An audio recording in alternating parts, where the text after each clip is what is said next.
All right, welcome back. If you're just joining us, this is still the press coming to you live from the Abuja studios of KAFTAN Television. And now we've been joined by a guest. His name is Shoremekun and is a public affairs analyst. Together, we shall be taking a look at some of the headlines we read out to you earlier. And this is also a reminder that our phone lines are open for you to call and join the conversation. Thank you so much for joining us on the program. Always a pleasure being here. Always a pleasure having you too. All right, so we have lots of interesting conversations on our national day list today, but let's begin with the events from February 25th. This headline from the Nigerian Tribune this morning says, Southern and Middle Belt leaders write Buhari cheat him over attitude on the February 25 poll irregularities. Now, what are your thoughts on what happened that day? Let's begin with that. And were you expecting, or do you expect that there's something that the president should have done with all of the allegations from that particular day? Yeah, for me, looking back at the election, quite frankly, a lot of Nigerians, just like myself, were actually disappointed, particularly with INEC, because one had expected that with the Electoral Act, that transmission of result was a major gain. And we were here and celebrating that feat. And INEC chairman also kept giving us assurances. The commission kept giving assurances. But in retrospect, that wasn't the real thing at the election poll. So very many persons were, if you like, disappointed in the process of that election. Now, as for the call for the president to actually intervene, to my mind, that may amount to infringing on the independence of INEC, because the I in INEC means that it is independent. So, quite frankly, the president has been able to give them all the support, to the best of our knowledge, at least as the public, giving them all the support. So it was INEC that actually failed Nigerians, in my own opinion, because they actually did not live up to the expectations that was expected, and especially with the assurances they gave Nigerians. But then on the Vanguard newspaper says Buhari's silence on allegation against INEC dangerous, and that's coming from Southern and Middle Belt leaders. Do you agree with that? Well, I don't completely agree with that, because like I earlier said, INEC itself is an independent body, and that's why the I is there. It's called Independent National Electoral Commission. So they under the constitution, they are allowed some level of independence. So if the president actually descends into that arena, the same persons may come to accuse the president of meddlesome interloping into the affairs of INEC. So I think it's really for INEC to reassert themselves, do a self-evaluation, and especially as we go into another election this weekend, they should be able to, if you like, win back the confidence of voters and Nigerians at large, because it's quite unfortunate. Do you actually see that happening? Well, I'm going by the fact that they've given us assurances in the past and they did not actually live up to it. So one would not expect so much. But it's really for them to prove us wrong. You understand? It's really for them to prove us wrong. I'm sure they should have by now done some in-house evaluation. They too should have taken their notes and learned some lessons. So we can only hope that they improve on what happened at the 25th February election. So at this point, it's only hope. So it's up to INEC. The ball is in their court. They need to actually prove us wrong by showing us that they have the capacity to actually do things rightly. All right. Now, you also made mention of the fact that INEC is an independent body, so they should be allowed to do things independently. But let's not forget, like you mentioned, the Electoral Act. And where they failed in specific that everybody has been talking about is the electronic transmission of results, which is Section 64 of the Electoral Act, made mention of the fact that election results should be transmitted electronically. And in a situation whereby the results from any polling unit cannot be transmitted electronically, there should be another beaver should be brought to this polling unit, and in a situation whereby at the end of the day that result cannot be, then there has to be a rerun of election in that particular polling unit. So we saw issues where people brought in election result manually, and up till today as we speak, the total result of elections from that day is yet to be uploaded. But then you said the president should let INEC operate independently. So what you're trying to say is, in all of this, we just keep our fingers crossed and go with whatever INEC serves us. So if the president cannot do anything in this situation, what's the stand of the president? Well, the stand of the president really, and that's where I'm just being careful because of the independence of this body. Okay. Now, a lot of issues, like you've rightly adduced, came up at the 25th February election. And unfortunately, the way Nigeria runs and in our democracy, INEC had the opportunity, of course, in the same act creating them, that they could have reviewed it within 7 days. They lost that opportunity. The other one now is the one that political parties are leveraging on. That is going to courts to actually bring out all of these evidences, demanding, if you like, a review of that process of the election. So that's ongoing, and that's, if you like, the constitutional way to go about it. But if you ask yourself, what would the president really be interfering? Because it's either is going to say, okay, INEC called them and say he's disappointed. Yes, maybe he too, as a Nigerian, should have given a statement expressing his disappointment at what happened. Because if you cast your mind back, immediately after the election, he actually gave a statement, and in that statement, he seemed to be, if you like, praising the process, and that was, of course, in contradiction to the feelings of many Nigerians. So to that extent, the president could actually issue a statement, if you like, deciding on the reality of it, to say that, okay, he wasn't pleased with what happened and all of that. But how would it descend into the arena? Would he at this point take over the IREF? Is it the one that will look at the beavers? So all of these are within INEC's purview, and that's why, like I said, a lot of litigations is going to come out of all of this. Isn't that why they say if you agree, go to court? Yes, quite unfortunately, that is the system we find ourselves, and that's just the reality. But I think there's so much on INEC, and that's why, if it was Senna claims, the INEC chairman should have resigned his appointment by now, because clearly he failed Nigerians. He gave assurances and could not live up to it. But this is where we are. Nobody does that. So he would only grandstand, promise that in the coming election is going to do better. But we hope that another attention will be focused on the judiciary, and let us see how the judiciary makes of all of these evidences and, if you like, controversies that we saw on the 25th of February. All right. Hello, good morning. Good morning. Good morning, sir. Tell us your name and where you're calling us from. This is your regular caller, Dave from KAFTAN, Kaduna State. Thank you so much for joining us on the program this morning. Go ahead. My advice is that if the president is from the north, then the INEC chairman must come from the south, and it must be an elected position, not by appointment. This will bring the election to be very transparent, and the whole world will witness it and give it a blessing. That is my contribution. Thank you so much, Dave, calling us from KAFTAN. Your point is well noted. All right, now he talked about the whole world accepting the result, but we also saw the international observers. Some were gives positive statements, and while the others give negatives.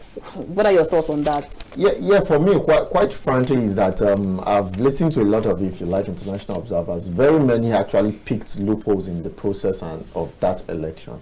Yes, one takeaway from his statement is the fact that maybe we may begin to look at also the appointment of the INEC chairman. You understand? And that's my own take from it. Not necessarily because the president is from the this and is from that. We may begin to look at to see how independent is it, because we've seen what happens most of the time. It is the president, the same president that appoints the INEC chairman, sends it to the National Assembly.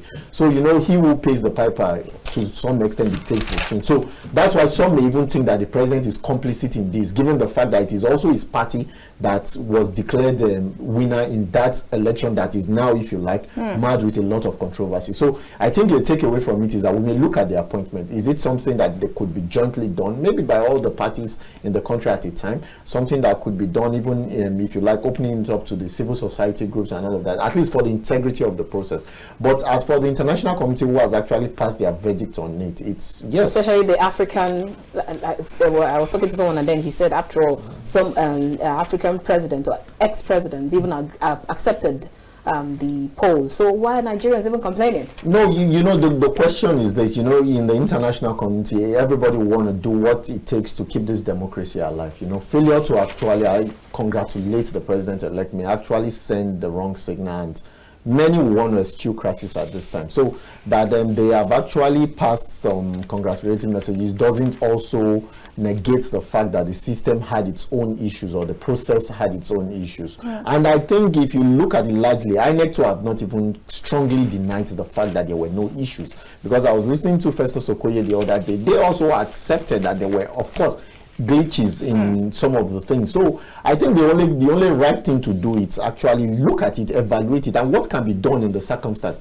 And like I said, we have another opportunity again in the next election, are they going to do it better? So that if possibly they get that right, maybe the only litigation that may arise may be that of the presidential and the National Assembly, and the state may be better off. So I think the ball is really in the court of INEC, and let's see how they manage it. Because you talked about, sorry, I had to cut him. Because you talked about the next elections, still on the Vanguard says 2 days to polls, candidate parties biker over violence, rigging and apathy. Do you actually see that happening? And then on the flip side, during that 25th February elections, we saw how President Muhammadu Buhari brought out his ballot paper and showed it publicly, which a lot of people have lambasted and said that is actually all shades and all colors of wrong, because even in the Constitution, Section 29, subsection 1 provides that exhibiting party or election-related symbols within the vicinity of a polling unit or collation center on the day of the election is an electoral offense that attracts fine of 100,000 naira or imprisonment for 6 months. Yeah, if someone does that again in gubernatorial elections, let's look at it. The action of the president was wrong. Like you've rightly said, from the Constitution, it's wrong. But quite unfortunately, again, the president has immunity under Section 108 of the Constitution. And to that extent, who is going to take him to court at this time? So if you want to take him to court, you really need to wait until after May 29 to do so. But that's not to, if you like, validate what he did. What he did was wrong, because it's wrong to actually show those, if you like, at your polling unit who you voted for and all of that. It may amount to like inducing them to actually vote that way or all of that. So it stands condemned. By my own opinion, it stands condemned.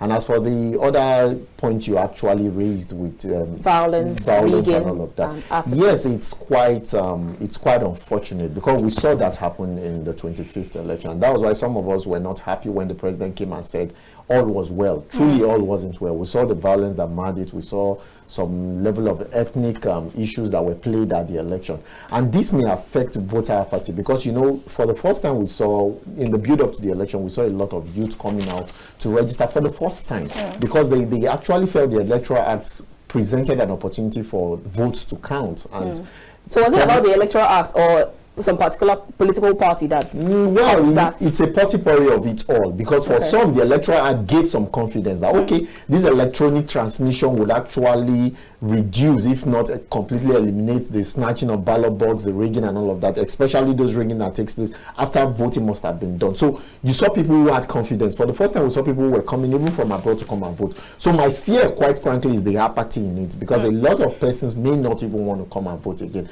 Some persons may have lost their, if you like, their confidence in the process. But my appeal to them, since we have a platform here, is to tell them not to give up, that they have another opportunity to look at it. Let's just give INEC that benefit of the doubt and see if they are going to prove us wrong this time around.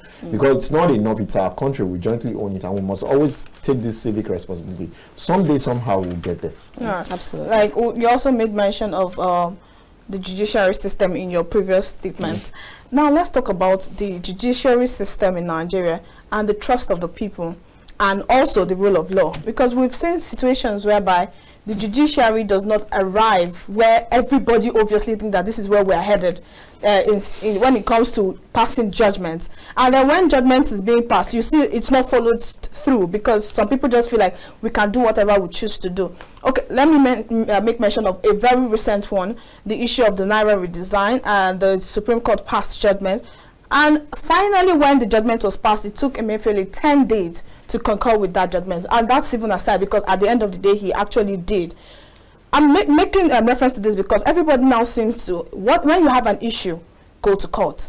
So don't you think this is actually a sign that there's an issue with the judiciary system? Because if I have an issue with you, and I know that I am doing wrong, and I say, let's go to court, it means maybe I have upper hand, or for some reason I feel like whatever happens in court, I still get to win. So don't you think that this constant statement of, if you have a problem with it, go to court, is an issue? That particular statement, there's an issue attached to it. Okay, I don't, on the contrary, I don't think there's an issue attached to it. The truth is that all of this is targeted towards, if you like, avoiding a total breakdown of law. Because if there's no place to run to, if both of us have issues, the next thing would result to is crisis, to fight ourselves. But to avoid that, is to say, jungle justice, and that would not be fair may result in anarchy.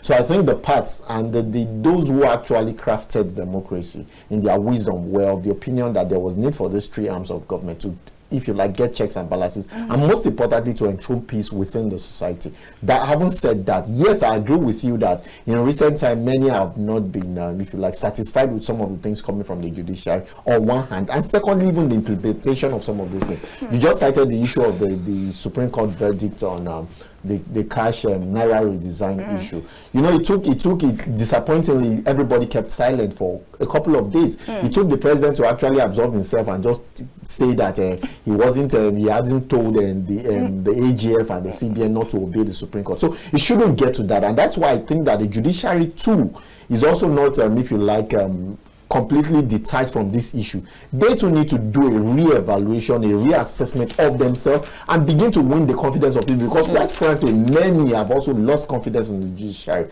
And that's why some of the opinion that maybe we resort to violence, maybe we'll go out and protest and all of that. But again, we must also know that we don't want anarchy at this time. Whatever it's going to take, I think our appeal again is to the judiciary. Please, you need to win the confidence of the people back. And to win it is to do the right thing. So that not only that justice will be served, but justice will be seen to have been served. Sorry to cut you short, Annabel. Speaking about doing right, the judiciary doing it right. This headline is, according to Atiku, presidential poll result will be reversed. And I'm going to take the first paragraph of that story. It says the presidential candidate of the People's Democratic Party, this is according to the Nigerian Tribune actually, Atiku Abubakar, has assured that the results declared by the Independent National Electoral Commission, INEC, on the February 25th presidential poll will be reversed in due time because of the electoral umpire failed to adhere to the Electoral Act 2022 and its own guideline. And you know, also we've been talking about taking things to court. So this particular issue is going to court already, and this is what Atiku is feeling is going to be the end result. Do you see that happening? We also made mention of the fact that we all agree that the Electoral Act was not adhered to.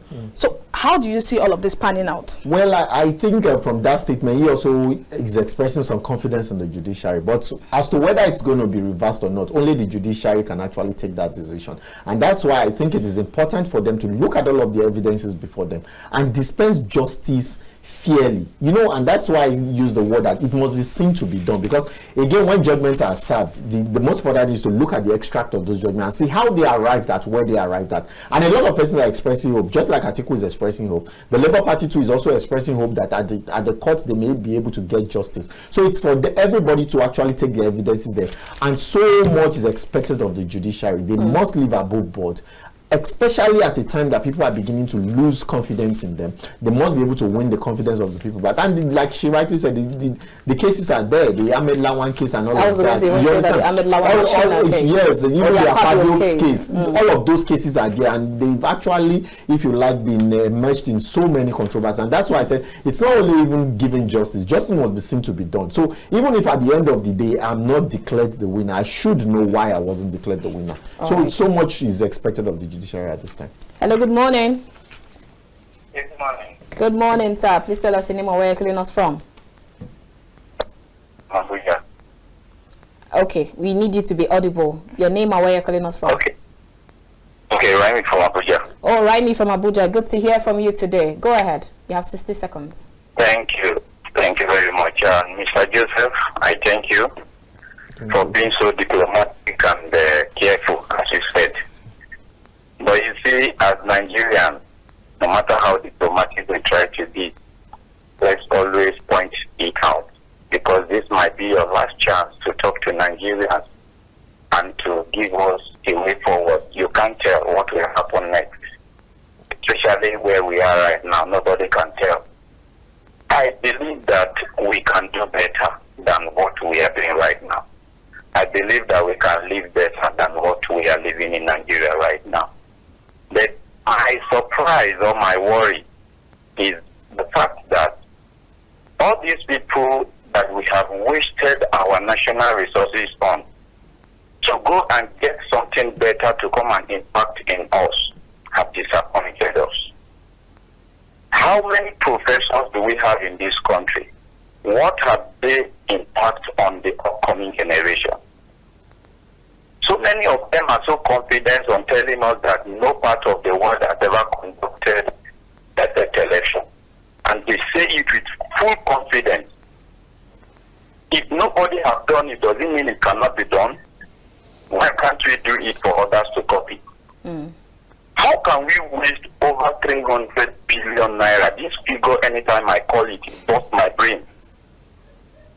On an election that nobody can be proud of. Even the person that conducted it cannot go to his chest to say he's proud of what he has done. Is it not very unfair of us? Now, the question I want to ask. I am a computer scientist, and by the grace of God, I do design some programs too. This so-called INEC is not as if it's something that is so difficult. Just look at what will happen in this election. You will see so many platforms that people can post results to checkmate INEC. Just look at what will happen in this Saturday's election. These are programs that people design within space of 1 week, discovering that INEC has failed. But we gave INEC how many years? 4 good years. This is what they can give us. All right. And nobody is punishing anybody. And all Buhari will come out to say is to be praising INEC. Amen. Amen. How long are we going to live like this? All right. It's very unfortunate. Thank you so much, Raimi from Abuja. Your points very well taken. Hello, good morning. Okay, I think we lost that. All right, because I hear you say that you talked about the democracy that our past heroes fought to get. Now I'm going to ask you, in that phrase that we have in the national anthem, the labor of our heroes past shall never be in vain. Let me borrow Raimi's word. Would you actually say in all sincerity that this is the democracy that our past heroes fought to get? For me, it's disappointing. Like I said, it stands condemned what INEC actually did on the 25th. And for every right-thinking person, of course, if you look at all of the evidences and if you like footages that came out of that election, especially with the transmission of results, it was totally a failure. And that's why, like I hitherto said, I actually called that if it was where things were working, the INEC chairman should by now have voluntarily resigned his appointment because he failed Nigerians. He gave his words and he could not live by it. But you know, having said that, it's a journey really. It's a journey really. Are we going to actually throw the baby and the bathwater away just because we did not get it right at that point? So there's also an opportunity, and that's why I said the path to go in democracy is usually, okay, let's go to court, let's go to the third arm and look at it again. Because those who crafted democracy have, as much as possible, want to avoid anarchy. The other way to it is that everybody jumps on the street. I'm annoyed, you are annoyed, this man is annoyed. And to what end, really? And I heard someone say that, I think that's like what Nigerians should be thinking of doing. Just go to the streets, peacefully protest, shut down the economy, and just sit down on the roads, in the malls, and then just tell them that we do not agree. Do you accept that? I don't think it's always that easy. I love the word you use, peacefully protest. But you know some of these things, when you start the protest, the peaceful gets missing. Do you understand? Yes. At some point, some persons hijack it. And you know the way Nigeria is, quite unfortunately, not all of us are actually looking at these things objectively. Whether you believe it or not, at a time there were those that wanted to protest against it. Before you knew what was happening, there were those that were even protesting, that were having a counter-protest to say that who said anything was wrong with it. And it's quite unfortunate, but I believe that at this point, the general consensus really was that INEC failed. That's the general consensus, and I don't think INEC is going to actually shy away from this. So there's so much for them to build, and like your caller said, the amount is quite humongous. If you believe you spent over 300 billion to get this process, it's quite unfortunate. He said he raised his head. No, it's quite unfortunate, and that's why I said if it were where people were men of honor, like today the INEC chairman should have been gone. All right. He also made mention of something that drew my attention to things that happened just immediately after the February 25th polls. We had lots of banter on social media, and that's in regard to most of the returning officers, which we know were lecturers and professors from universities. Because when he made mention of professors in universities, it took my mind back to that particular scenario. We had lots of returning officers being lecturers, professors from universities. But then we still had this issue of collation. We saw some of the results that were mutilated. So the battle on social media was, we cannot even get comprehensive results from our lecturers, and then at the end of the day, we're talking about examination malpractice back in school. So this took my mind back to that particular scenario. You were making mention of the fact that INEC chairman needs to do this, needs to do that, he needs to be.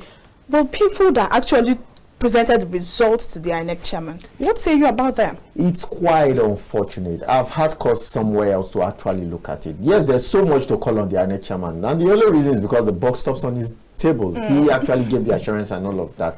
And I think, again, looking at it critically, it's also a reflection of the kind of society we operate. And that's why I've always advocated that there needs to be so much that is being done by NOA in terms of advocacy. But unfortunately, we don't even have NOA functional. And that's quite one of the opportunities, because if you look at what happened in the election, there were even claims that even youth corpers, you are even talking of professors, even youth corpers were actually culpable in some of the things that happened. All right, please hold your call. Let's quickly take this call. Hello, good morning. Hello, good morning. Good morning, sir. How was your night? Fine, thank you. Yeah, my name is Chief Arel from Chief Kaduna. Arel from Kaduna. Go ahead, we can hear you. Yeah, God bless you. God bless you. I want to greet your analyst. That young man has done justice to that topic, with particular reference to INEC. You see, what I want to tell you is that INEC has raped Nigeria. Let me underline that word, rape. They have raped Nigeria. And to cry it all, the INEC chairman never saw anything bad about it. He should have apologized to Nigerians. Let me tell you, my sister and Joseph, if it had been a contract, that they gave INEC a contract to deliver whatever it is, and they said amount 400 billion that has been given to INEC. Do you think that INEC will have gone free? Do you think that the chairman will have gone free of not fulfilling the contract? Now, let me tell you, some people are saying that INEC will change. You see, the last caller has said it all. The last caller, he has said it all. Even, you see, a pig will always become a pig. Whether you dress a bed for a pig with 5 bedsheets, he will always become a pig. So in my own opinion, INEC cannot change. And to carry it all, I am so much disappointed about our professors. You see a professor who could not do a collation. You see a professor who has been for 8 months, he was not paid. You see a professor which our children were at home for 8 months. Instead for them to be transparent, the professors are not even transparent because of maybe some few things that they are giving them. They could not do collation. The professor could not do a collation in Nigeria. And they still call themselves professor, and they were not even paid for 8 months. That one should have taught them a lesson. But today, what are we seeing? Nigeria, they have made Nigeria a very corrupt state. Tinubu came up with this election with 38%. Yesterday, I listened to the chairman of Arewa Consultative Forum, and what he said was that the election was not justified. That the people who did not vote for Tinubu are larger than the people who voted for him, and that it will take a miracle for Tinubu to rule this country. God bless our country, Nigeria. God bless your station. God bless you. You're calling us from Kaduna State. All right, go ahead. We're talking about the youth corpers and the the youth corpers, and I think I agree with Chief Aremu. It's a reflection of our society. There was a time, even the so-called judiciary you talk about, they were very pious men. But when they saw that this corruption was actually going everywhere, so the question really to ask is that which sector of Nigeria is actually insulated from this corruption?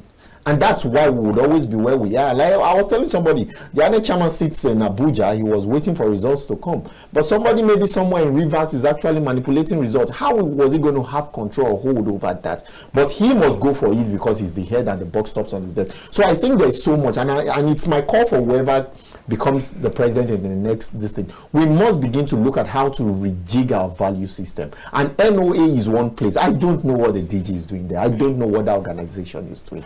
There just must be something to actually rejig our value system. We are losing it, and that is a reflection of what is happening.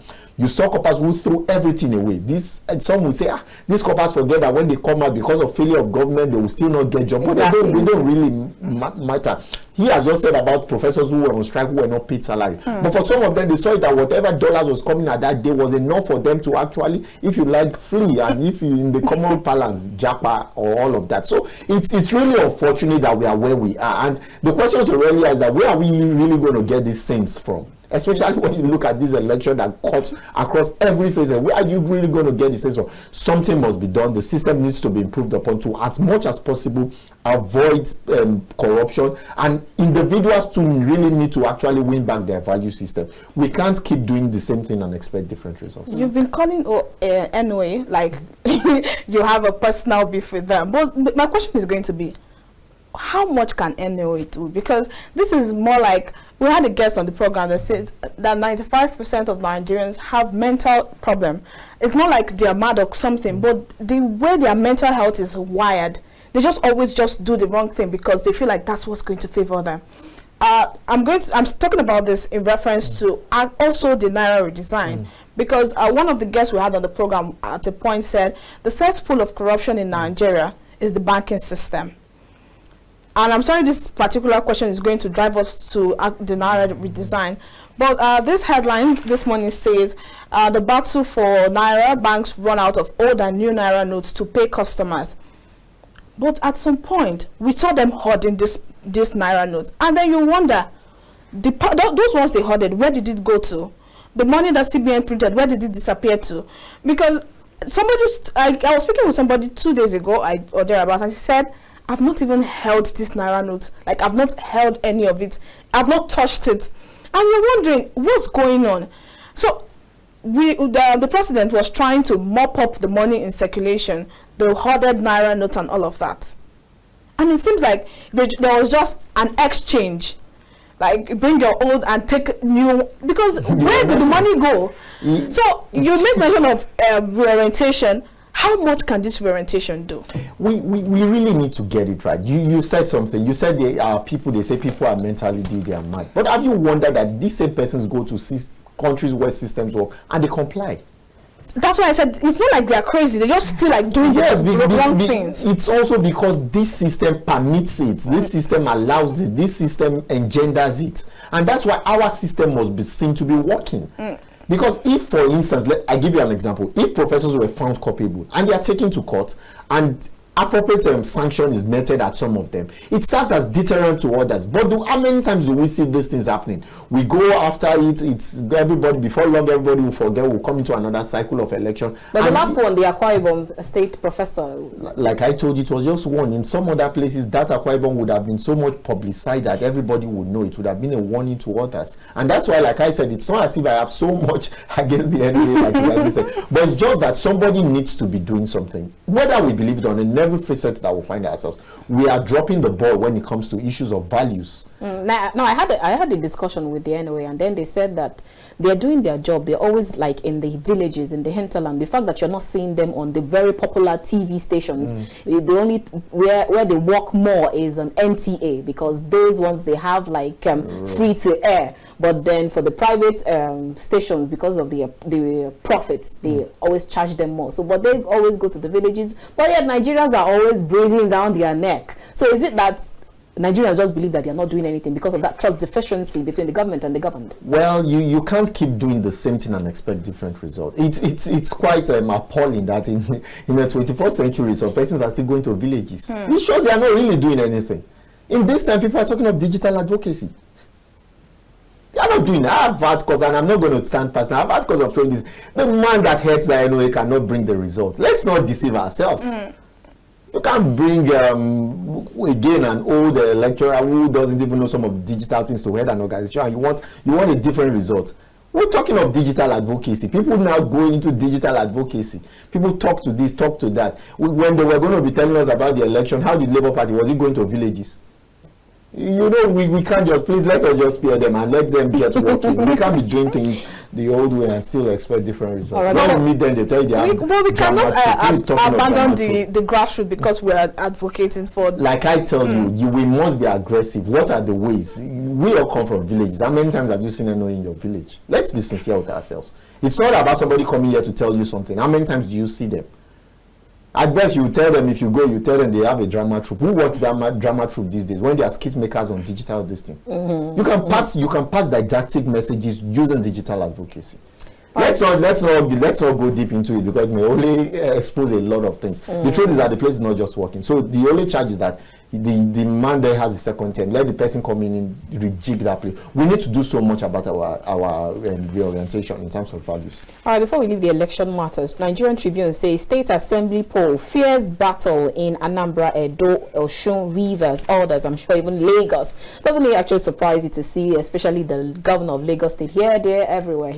Today he's a footballer, tomorrow he's in the kitchen, next tomorrow he's in the salon, he's a mechanic, he's a skid maker, everything. Isn't even an usher? Yeah, for me, that those are some of the gains, if we like, as much as we might say the process was flawed and all. Those are some of the gains I think we've actually left that side of it. No, going to help people fry akara or eat in the game is the sense that he saw what happened at the last election and he knew that it wasn't a business as usual anymore. So we must applaud, if you like, the fact that we're able to see something almost towards an independent candidacy, not about the somewhat big parties anymore. It's about people who were gravitating towards a particular way and they wanted it that way. And we saw what happened. Even in the FCT where we are, we saw how a Senate emerged based on that. So it's not about, in fact, for some persons, if you met some persons in Abuja, they will tell you, if you ask them who is the House of Rep winner in this, they don't even know. They were just voting along one line. So it tells you that there's so much that could happen when the people actually come to, if you like, vent their anger against a system that is working. And I'm sure that fear has actually gone everywhere, and you can imagine now the governor, in fact, like somebody rightly said, they've seen the governor even doing more campaigns in the past after 25th than he did prior to 25th, because he now knows that it's not easy given the results that happened there. And if you look at some other states too, a lot of prominent governors also lost their senatorial tickets. So it tells you that you can't, the era of dismissing voters with a wave of the hand is far gone. So you must identify with them, and in some of them they believe it's to identify with you by shaking you in churches, by becoming a mechanic, becoming this. So it's just trying to identify with you and see how they could carry your vote. So we look at how everything. And then after carrying your vote, do you think that would actually last? Is it? Well, it's sustainable. For me, no, it's not sustainable. It's not sustainable. But it's a gradual thing. We are going to actually outlive this phase. I'm sure it's going to be based on performance someday. That you're actually going to get vote based on performance and, if you like, capacity. What are you actually bringing to the table? And that should be what should actually drive the process. Because that you come and eat corn with me does not guarantee that you will do the best when you get there, because it's not a corn business. It's not going to be it's not an ushering business. If you want to be an usher, you might go and apply for that. The business of the governor is quite serious, but nevertheless, some of this is just to actually cross to the people and actually identify with them. So I think it's okay. It's all part of the strategy. All right, now let's look at this headline from the Punch, and this is away from the election matters or similar. Federal government shifts population census to May, and the census was supposed to begin or was scheduled for March 29th. My question is going to be taking into consideration Nigeria's economy, how much we have borrowed, how much we spent on elections. Do you think this census is needed at this time, like at this particular time? Don't you think it's something that we should have waited for? Putting into consideration that we have, we're supposed to spend over 3 billion naira just to count 250 million or thereabout people. All right, before you take that thought, let's quickly take this call. Hello, good morning. Good morning. Good morning, sir. Tell us your name and where you're calling us from. Okay, this is Mr. Akin from Lagos. Mr. Akin from Lagos, go ahead. We can hear you. Okay, good morning. Yeah, I just want to commend the young man sitting there. Let me call him young man. We are all almost age mates anyway. I really love the way he makes his comments. But at the same time, for those people that called earlier, we really have to be fair whenever we make a comment. We should not allow you understand, something that we love to motivate us in saying things differently. What I just mean here is this. INEC, actually, personally for me, in terms of that transmitting of the result, that's the only area that is disappointed me. And that is the area that is even giving room for those trying to go to court, trying to do all sorts of things, and they created room for even falsehood. And whoever is even doing that, you can't blame them, because INEC created that avenue. But that having said, we cannot say just like he said, we cannot throw away the baby with the bathwater or whatever, just simply because of this little thing. Okay? It might look gigantic before other people. But the fact is that if we are going to go historically, the way Nigeria started, we know the regime was Shoremekun. We knew how elections were being done. We knew how people were suffering inside their house. So are we now going to condemn INEC completely? Now today that we have these divas, before divas we have the other one, I can't recall the name now. Okay? And that one, yes, the card reader, thank you so much. The card reader performed so well, better than previous time. But because we detected some error also, again, we have this divas. All right. Now, the divas, if you, sorry please, don't forget, Osho election, when Osho election was conducted, it was perfect. It was transmitted to the IV or whatever, okay? Fine, everybody saw it. Please, let me last. But what you should understand is that everybody commended the process. But at the end of the day, please, just a minute. At the end of the day, later on it was discovered that there was high overvoting. Okay? So we show that another improvement by INEC. And we can say vividly, even in this very election, that you cannot vote without being accredited. Okay? So being accredited gives you opportunity to vote. And this is being transmitted. The only problem is that transmission of the real result. Okay? So the only thing I can say here for anyone who is going against the result, okay, you have your polling unit. Check your polling unit and check it against the IRS to see if it is not in correlation or it's not correct to what you have that day. The rates are low. That is why the parties are in court. Okay? So to me, we should not, because of selfishness, we should be saying that this is totally bad. Politicians are expected. They will condemn it completely because they are politicians. Even the one that won the election, if he had lost, they will do the same thing. Don't let them deceive us. Okay? INEC has done so well. Thank you so much, That's just it. Thank you so much. Thank you so much. That came from Lagos. Sorry, please go ahead. Census. Yeah, she's on the census issues. I think I share your thoughts that we don't need it at this time. And my reason is this. Yes, census is very critical and we mustn't throw away that because it helps in planning, it helps in a lot of things. So it gives an idea of the number of persons you have and it gives you how you should go about planning. But my own opinion on it is that for a government who has brought a lot of policies towards the end and is fraught with a lot of controversy, should we trust them again to do census for us? And I say no, given the timing. Now they've shifted it to sometime in May, and this government will be ending in May 29th.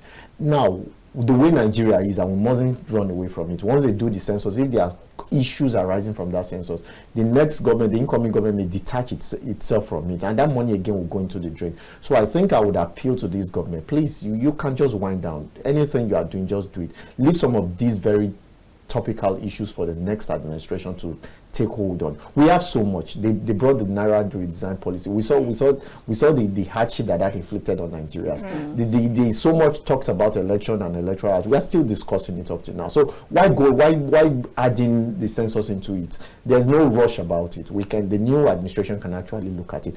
Not because of so much of the money. It is important we do it, but given the fact that the life of this administration is coming to an end, I don't think. Yes, so should we just still keep the estimate of 200 million or 205 million? Yeah, I think it's about 2 point something billion that was signed for them yesterday. But I mean, at Nigeria's population. No, we will estimate we will have time to look at it. It's very important. But the question to really ask is that why wait for this time? Why wait? They had 8 years, for God's sake. So why wait until the tail end? You understand? Yeah. So if you could wait all along, so what stops the new administration from doing? After all, government itself is a continuum. But my only worry is that given the way Nigeria is, okay, now look at it. We've had an election on the 25th. Here we are in March. We are still discussing that election. So if we have this census in May, and we are still possibly there are issues arising from the census as early as June, where another administration would be, they may as well come. We know the way Nigeria works. That may not be their focus. That may not be the priority of the incoming administration. They may leave it to tarry. And the the greatest point is that the money that must have been budgeted for this, we know how Nigeria is. The money would have been got because contracts would have been signed, monies would have been paid to persons, exercises would have been held, and results may not become the issue. So I think I appeal to this administration. Hey, they could tarry a while with this. They pushed, after all, they pushed subsidy to June. What's the pushing census to June? Because what the part I find very important is the fact that the money's being spent. We just mentioned the election. We know how much was spent, both in procurement of beavers and election materials, ad hoc staff, and all of that. And the money that's going to be spent for this, let's not forget that these monies are being borrowed. I agree with you that they are being borrowed, but like I said, the census is very, very important. So but like there are other ways that, like for now, I think we should find a way to manage it. That's why we have birth certificates, death certificates. We have list of all numbers of people that have left the country at this moment. There should be a figure. At the risk of calling them again, maybe just to borrow one word I said, there is digital. Yes. If we have been able to digitalize the system, we would have been able to get some of this. But you're surprised in Nigeria. You have voters card, you have driver's license, you have this. Yet they will still declare you wanted. Let's take this call. Hello, good morning. Good morning, are you there? Hello? Yeah, good morning. Good morning, sir. Tell us your name and where you're calling us from. I'm Joseph from Ebonyi. Joseph from Ebonyi. Go ahead. We can hear you. Yes, I won't agree with the address there. That the safety should have come before now. Especially last week. They are using guidance with the election stuff so that we actually know the percentage of the people that are voting for this state. Now that they are rushing it, I don't think it's the best time. But if they say it's nice, I don't think there is much issue with it for me. Now, another thing I want to ask is the issue of collection of the results. You keep on mentioning lecturers, but if properly you understand how the system works, the lecturer does not write the results in the team on the INEC portal. It is the presiding officers that write the cover and order as the part of staff. So it is wrong for us to be calling professors if the result you are seeing on the INEC. And also, if you are a lecturer collecting results from the presiding officers, you are not bound to change anything from what you are seeing on the result sheet. All right. You cannot go away from adding the results the way you are corrected them. So it is not all that good. You may have some lecturers that are not doing the correct thing, but they are very, very minute. So let us not always generalize the statement. It is not good. Yes, thank you so much. I think they should have looked at their IPP and actually tell Nigerians what happened, which they have not done till now. I think that's the only place they should correct themselves in this forthcoming election. All right, thank you so much, Joseph from Ebonyi State. Thank you so much. I think that's where we round up this segment. Thank you so much, Joseph Shoremekun. It's been a wonderful time having these discussions with you. It's my pleasure. Thank you so much for coming on the program. Always a pleasure to be here.